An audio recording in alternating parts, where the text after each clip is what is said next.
네, 안녕하십니까. 김성일 쾌접술의 김성일입니다.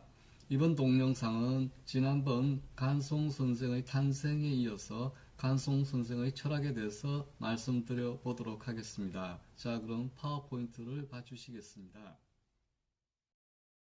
간송 선생은 와세다 대학을 졸업하고 귀국하여서 충북 고기동 선생, 휘문고등학교 미술신 담당 선생님이셨죠. 소개로 운명적인 인물로 독립선언서 민족 대표 33인 중의 한 분이신 위창 오세창 선생을 만나게 됩니다.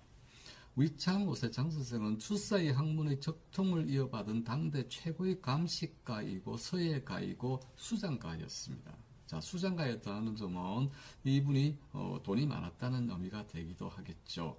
자, 여기서 출사 선생이 그리신 그림 중에 가장 유명한 것이 세한도죠. 자, 세한도를 누구한테 그려줬죠? 그건 우선 이상적입니다.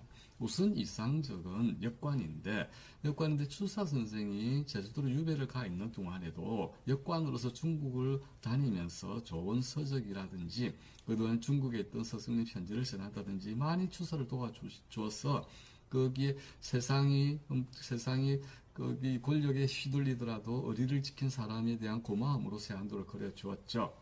그런데 이 우선 이상적의 역관이고 우선 이상적의 제자뻘 되는 사람, 후배뻘 되는 사람이 영매 오경석입니다. 역시 역관이시죠. 그 다음에 영매 오경석의 아들이 위창 오세창입니다.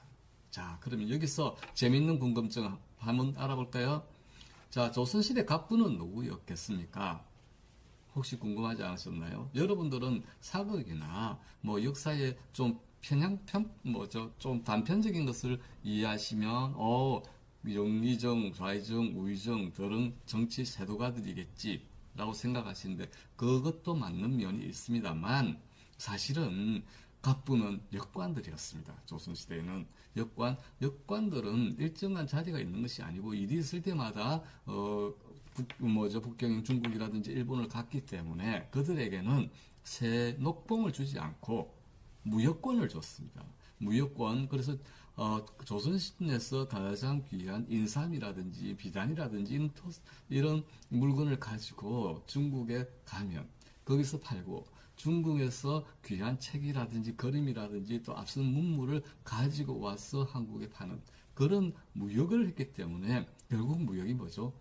상업을 했기 때문에 그들이 굉장히 부를 축적할 수밖에 없는 그런 구조였습니다.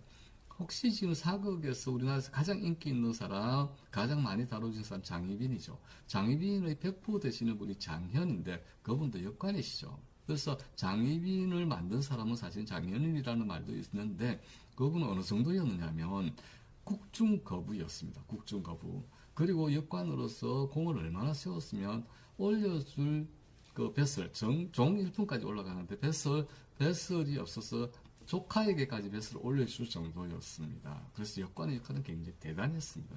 그래서 조선의 갑부는 역관이고, 여기에서 이제 영매 오경석, 그 다음에 이어지면은 위창 오세창 선생까지 이어지게 됩니다. 위창 오세창 선생은 뒤에 좀 자세히 말씀드리겠습니다. 그래서 위창과의 만남은 인생에서 자신의 사명을 깨닫게 되는 중요한 계기가 되었죠.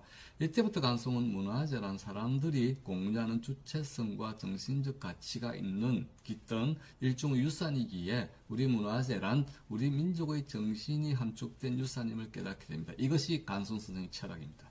즉 뭐냐면, 비록 땅은 빼앗겼지만 정신만은 빼앗기지 않아야 그 민족을 다시 회복할 수 있다. 이것이 간송 선생이 평생 간직한 철학이었죠. 그래서 이런 문화재를 일본에 뺏기는 것은 민족혼의 말살이며 미래가 없게 만드는 것이라는 것을 평생의 철학으로 삼고 사셨습니다. 그리고 당대 민족의 정점에 서 있던 노학자 위창 우세창과 당대 조선 최고의 갑부 중의 한 분인 간송의 만남이었습니다. 위창을 통해 집사 역할을 하면서 평생 문화재 수집을 도움을 줬던 이순왕 집사 역할을 하십니다. 이분이 정직하고 이런 걸로 유명하신 분입니다. 그리고 우리나라 고고미술의 대부인 우영고 유습과 교우를 즉 본격적으로 문학의 대부가 위창 오세창 선생이니 위창 오세창을 스승으로 모셨으니 그 주위에 있는 문인들, 문화에 관련된 분들은 다 만나게 됐겠죠. 그래서 여기서 또 우연 고유석을 통해서 중요한 사람을 소개받는데 이분이 해곡 최순우입니다. 해곡 최순우. 우리나라 박물관 역사에서 이분을 빼놓고는 말씀드릴 수가 없고요. 자, 해곡이란 호도 간송이 지어줬고요. 최순우 선생은 원래 본명이 최희자 순자 씁니다. 그런데 최희순이 최순우로 바뀌게 된 거, 바뀐 건 아니고 이명이라고 하죠. 이명, 글을 쓸 때나 이럴 때 쓰는 이름이죠. 이렇게 된 계기도 사실은 이 간송 선생이 지어준 겁니다. 간송 선생의 아들 이름이 전 성자 우자, 영자 우자로 씁니다. 거기에서 우를 따서 최순우라고 썼고 해곡 최순우 선생은 이것을 굉장히 좋아했었습니다. 아무튼 1937년 7월에 경기도 고양군 숭이면 성북리 이렇게 하니까 굉장히 멀리 있는 것 같죠? 아닙니다. 성북동입니다. 지금 성북동이 그때 경기도 고양군 숭이면 성북리였습니다. 그래서 여기 주변 땅 10만 평이 넘는 땅을 사서 그 집을 북단장으로 꾸미고 여기에 이제 1938년 7월 5일에 우리나라 최초의 미술관의 보화각을 건립하게 됩니다. 그래서 양권이 없는 정도로 이때가 이제 일제 말기에 가면 수탈이 본격화돼서 굉장히 핍박을 받습니다. 이때 이 어려운 시기에 보화각 건설을 했다는 것은 참 큰 사건이었죠. 그래서 2층으로 올라가는 계단은 대리석이고 전시실 바닥은 그때까지만 합판, 구하기 어려운 합판을 깔았고 그리고 전시함은 오사카에서 수입을 해서 좀 진열을 할 정도로 대단한 공을 들인 그런 건물입니다. 이게 보시면 이게 보화각 전경입니다. 한번 가보셨으면 좋을 텐데 이게 이제 서울시 문화재로 지정이 되죠. 이 건물 자체가 이제 문화재가 되어 가는 겁니다. 위치가 해화역 6번 7번 출구에서 나와서 조금 걸어가시면 뭐 걸음이 빠르신 분들은 한 15분 정도, 걸음이 느리신 분은 한 20분 20분 넘게 이렇게 갑니다. 그래서 거기에 간송미술관이 보화각이 있습니다. 자, 간송미술관에 가면 아주 귀한 백공작이 있습니다. 백공작 우아합니다. 그런데 제가 안 간 지가 벌써 한 6년 정도 됐으니까 아직도 잘 살고 있는지는 모르겠지만 백공작 2마리가 있습니다. 어떻게 보면 이 백공작이 간송 선생의 어떤 성품을 닮았지 않을까 하는 생각이 들긴 하지만 그렇습니다. 그리고 여기에 간송 선생의 흉상이 있습니다. 좀 비스듬하게 이렇게 앉으신 모습이 흉상을 제작해 놨고요. 간송 선생이 보화각에서 전시함을 통해서 레스푼 도자기를 감상하는 모습이고요. 그 다음에 간송 선생이 도자기를 수집해서 감정해보는 그런 모습입니다. 자, 그러면 간송 선생이 이 사진은 간송미술관이 항상 내세우는 사진 중에 하나인데 보시면 보화각 상량 기념사진이 이렇게 되어 있습니다. 그래서 왼쪽부터 청천 이상범 이분도 우리나라 지금 거기 동양화 쪽에서는 거대한 분이시죠. 그리고 그 옆이 월탄 박종화 소설가시죠. 월탄 박종화는 간송 선생의 사촌 형이고 그 간송 선생한테 많은 영향을 주신 분 중에 한 분이 월탄 박종화 선생이고 옆에 계시는 분이 충곡 고희동 아까 말씀드렸고 그다음 석정 안종원 선생은 서예가입니다. 서예가로서 예스에 아주 뛰어난 분이고 그다음에 유창 오세창 간송 그다음에 박종국 심산 노수연 선생은 우리나라의 동양화가 전통화가로서 이름 높으신 분. 그다음 이렇게 이순남 이렇게 앉아 계십니다. 그리고 이제 이거는 보화각 입구죠. 건물 입구에 있는 여기서 뭐 안에서 사진을 찍으시고 나와서 또 기념 촬영을 하신 그런 사진 같습니다. 자, 여기서 우리가 이제 가장 간송에게 영향을 많이 준 분인 위창 오세창 선생을 좀 아셔야 될 분입니다. 이분은 좀 아셔야 될 분은 아니고 우리나라가 조선에서 건대로 넘어올 때 굉장히 중요한 역할들을 많이 했고 그리고 이분에 대해서도 우리가 좀 많이 알아야 될 이유는 뭐냐면 민족을 대표하는 분으로 추앙을 받았죠. 그랬으니까 미군정하에서 조선의 옥세를 넘겨가는 대표분이 바로 이분이었습니다. 위창 오세창 선생이었습니다. 그리고 대구에서 90세로 돌아가시기 전에 그 어지러운 시기, 해방 이후 어지러운 그 시기에 모든 정당이 이분을 모시고자 했던 그렇게 그 이름 명망이 높으신 분이셨습니다. 그래서 이분이 이제 민족 대표 33민 중 3분 중에 한 분이신데 사실은 기미 독립선언서를 다 수정해 주신 분이기도 하십니다. 그래서 옥고를 치른 그 사진, 수의를 입은 사진도 있습니다. 그리고 오세창 서거 이렇게 돼 있는데 이분이 우리나라 최초로 돌아가셨을 때 사회장, 국가장이는 뭐 아니고 전체 사회가 장례를 치는 그런 사회장을 치르신 분입니다. 그리고 이제 격동의 시대에 사시면서 이분이 참 아버지의 대를 이어 역관 집안인데 17세에 역관에 시험 합격하시는, 그리고 그 다음에도 우리나라에서 조선 후기에 굉장히 중요한 역할, 그 젊은 나이에 정상품까지 개설이 올라가는 그런 참 위대한 삶을 사신 분이죠. 그래서 결국 나중에는 일제시대 때 삶이 공공해질 때 간송 선생이 집도 하나 사주시고 뭐 이런 관계를 가지고 계셨습니다. 자, 그럼 여기서 재미있는 궁금증. 우리나라에서 신문 기사와 함께 실린 최초의 인물 사진의 주인공은 누구일까요?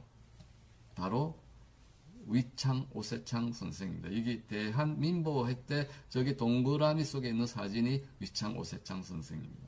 이분이 바로 우리나라 신문 기사와 함께 실린 최초의 인물 사진 주인공이 되는 것입니다.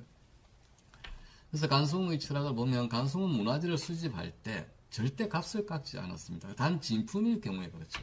그럼 가품일 경우는 어떻게 하느냐 하면 당신 가품이다 이런 말 안 하셨습니다. 어떻게 하셨느냐 하면 좋은 물건입니다. 가져가서 간직하십시오. 이런 식으로 이야기를 하셨다고 합니다. 그래서 간송의 제가 전공이 마케팅이라서는 모르지만 마케팅 전략, 수집하는 마케팅 전략은 값을 넉넉하게 쳐줍니다. 그것도 2~3배씩 쳐줍니다. 진품일 경우에는. 그러니 어떤 현상이 벌어지죠? 자, 어떤 물건을 팔려고 하는 사람이 있다면 제일 먼저 간송에게 달려오겠죠. 그러고 난 다음에 소문이 그렇게 나겠죠. 당연히 간송은 후하게 쳐준다.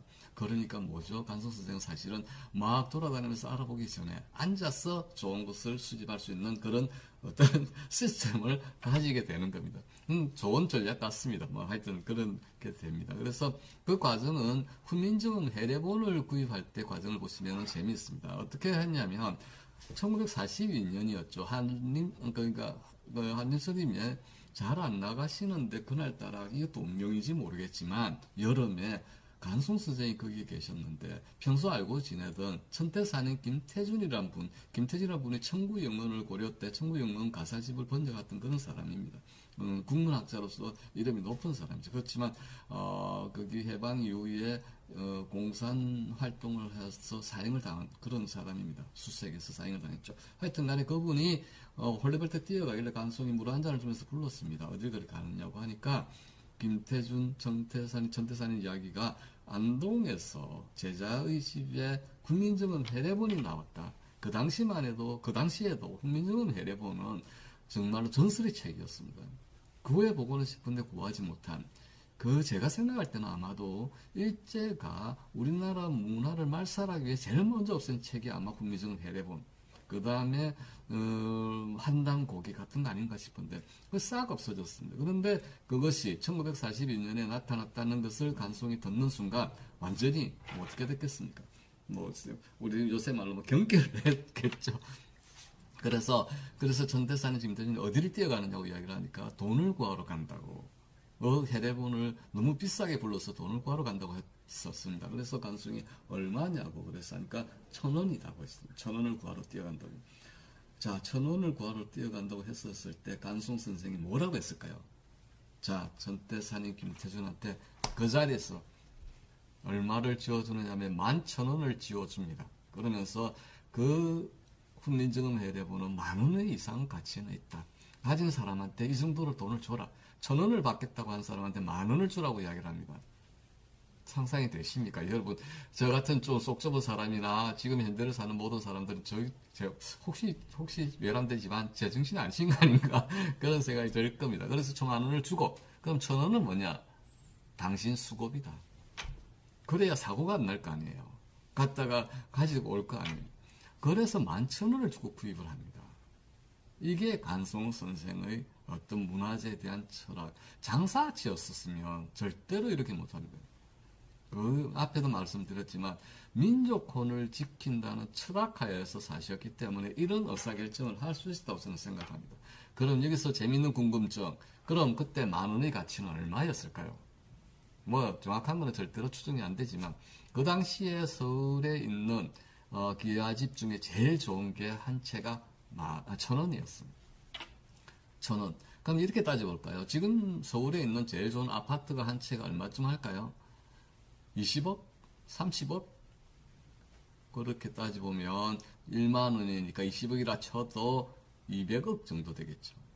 그런데 이번에 이게 후민정 회례본 하나가 또 나왔죠. 나온 상주본 하는데 거기에서 뭐 어떤 정치적이나 뭐 또 여러 가지 문제가 그렇게 생각이 있지만 훈민정음 상주본 가격을 거기 그 검사가 기소할 때 그분은 가진 분한테 뭐 분쟁이 붙었죠. 할 때 얼마 가치로 했느냐면 1조 원이라 했습니다.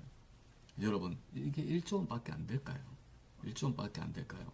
훈민정음 회례본 여러분이나 저나 다 세계에 나가서 우리 민족을 자랑할 때 한 가지만 물어보면 됩니다. 뭐라고요? 당신이 쓰는 언어를 글자를 누가 만들었고 언제 만들었느냐 그리고 어떻게 만들었느냐고 한번 물어보세요. 답할 사람, 답할 세계 어느 나라 어느 국민도 없습니다. 우리만 있습니다.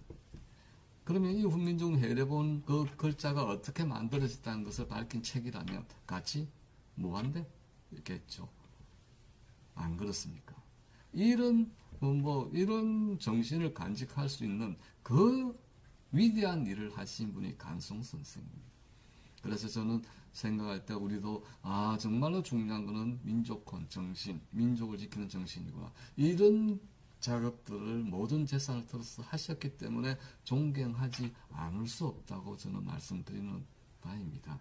자, 그러면 다음 동영상에서는 이 간송미술관의 가장 위기가 언제였겠습니까? 6.25 때죠.